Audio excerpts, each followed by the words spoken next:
a guy named Khalid bin al-Walid. And it's the email, and I remember, I'll never forget it. I was at a Shell station filling up with gas when it came through on my phone. And it said, it's quite simply, I love the videos, I love what you do. I'd like to try to be a part of TechnoBuffalo. So I went home and I did what you would have done. I put his name into Google. And what I saw, I mean, at first I told my wife, I'm like, I got this email. She's like, oh, it's probably spam. You know, I'm like, oh, all right. But you know what? I'm going to reply anyway, because what's the harm in replying? I still read every single email that comes into my inbox. So I replied to this gentleman, Khalid, and I said, you know, thank you very much for your interest. You know, let me, you know, I'd love to talk to you more about it. So again, I went home and put him to Google, and I realized he was a prince in Saudi Arabia.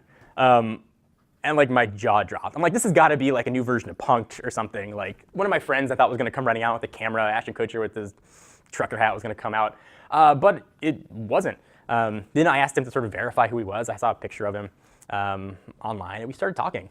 And he and I talked for 8 months about our visions for TechnoBuffalo, about our families, about our histories, and we really got to know each other.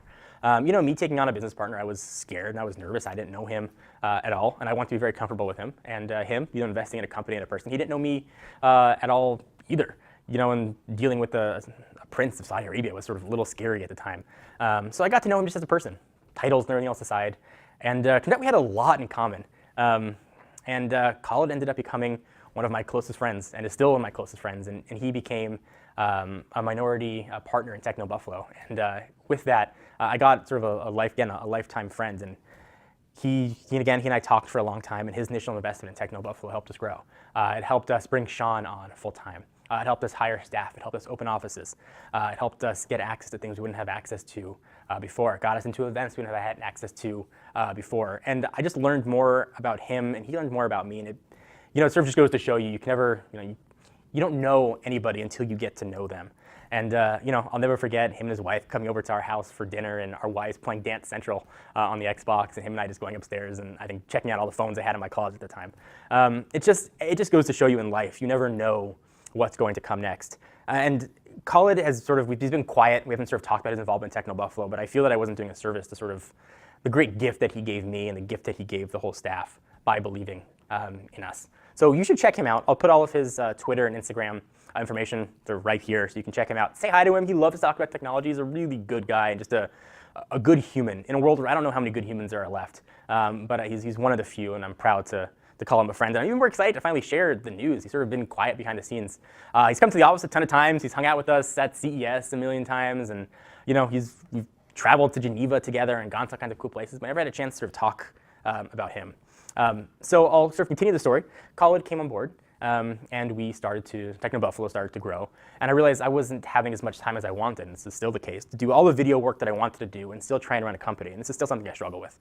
You know, we probably put out now about a third of the video content we could and probably should, because it's just me. In addition to sort of doing all the Revision 3 shows and all the other content, I'm also running a business. I'm negotiating all the contracts that go into our ad networks. I mean, it's a lot of work. So, you know, we looked to hire someone that could help with the video work. We brought on Noah Kravitz, who's with us for about a year and a half. And I'll never forget our first executive summit. It was me, Sean, and Noah, and we flew up to San Francisco where Noah lives. His son was just little at the time, and you know, I didn't have any kids, and Sean didn't either, so I figured he shouldn't have to travel. And we talked about the road to 2. And the road to 2 is getting us to 2 million page views. At the time, seemed crazy. We had maybe passed 1 million one time. And we put together this plan and what content we were going to talk about and how we were going to try and be more the voice of the consumer. And we were a teeny tiny little site. I mean, we weren't even like a fly on like the ass of a site like CNET or you know, the sites that are owned by AOL or the other CBS sites. But we believed in what we were doing. Khalid believed in us, and we had a vision and we executed on it.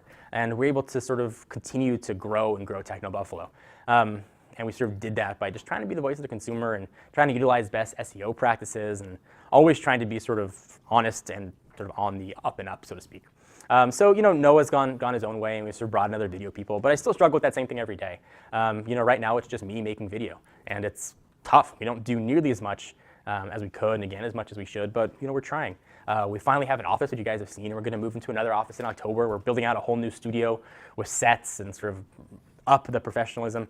We brought on, you guys haven't had a chance to actually meet him in person, but we brought on a video editor in the form of Ron Parita, who's, you can really see the exact day he came on. You can see the quality of the videos improve. Be able to hire incredible writers and incredible video talent throughout the years, and it's been incredible, and I keep saying incredible, but that's how I feel, to give people the opportunity to live their dreams. And I feel so grateful that somebody believed in me and gave me the opportunity to live my dreams. And I have so much respect for that. And it's such a privilege to be able to give the rest of TechnoBuffalo staff the chance to live their dreams. And none of this would have happened if Kala didn't believe in me. None of this would have happened if the audience didn't care what I had to say. None of this would have happened if the audience didn't give me a second chance if TechnoBuffalo crashed and failed. And I'll forever be grateful for that. It was just, it's an honor, it's a privilege, and I don't have a script for this video, I'm just talking from the heart. So that's the story of TechnoBuffalo. That's how we came to be. If you're going through similar struggles in your life, whether you're starting a business or you're in school and you think things are at their worst and they can't get better, I can tell you they will get better, and they can get better. And just when you think things are at their darkest, you might have that guardian angel sitting right there on your shoulder, waiting to email you and waiting to say, I believe in what you're doing, no matter what it is. So if you're gonna take anything away from this video, let that be the message. Things can get better, you can live your dreams, you can fight for what you think is important, and you could run a business, your company, or your life with a strong sort of moral principles and always with honesty, and you can be successful. Now, we're not nearly as successful as I'd like TechnoBuffalo to be. My goal is for TechnoBuffalo to be the largest consumer electronics portal in the world, and that's including the giant sites. We've only been around for, again, since 2009, 2010, early. It's not even that long. We've already sort of grown. But we're not nearly where I want us to be. We've got a lot of market share now, but we don't have a lot of mind share. And I really want to grow and change that. And I love our independent spirit. I love that we can try something new. If it doesn't work, it didn't work. At least we tried it. I'm not beholden to a board of investors or anything. We've had people inquire about trying to buy the site, and I've sort of pushed back. So I like being independent. I like being able to sit and talk with you guys and say what I want, not have to worry about anybody looking over my shoulder. So that's the whole story. I hope for those of you that sort of are the fans that wanted to hear this and watched, I hope you enjoyed. It's been just a privilege for me to be here, and I plan on being here for many, many, many more years. But I wanted just to share the whole story of TechnoBuffalo with you guys, and I hope you enjoyed. Until next time, I'm John Rettinger. See you guys in the next video. What's up, everyone? Thank you for watching that video. If you want to see more of the latest and greatest tech news, you can subscribe to our main TechnoBuffalo channel by clicking the button right down below in my pants region, or click on the buttons to your right to see more videos.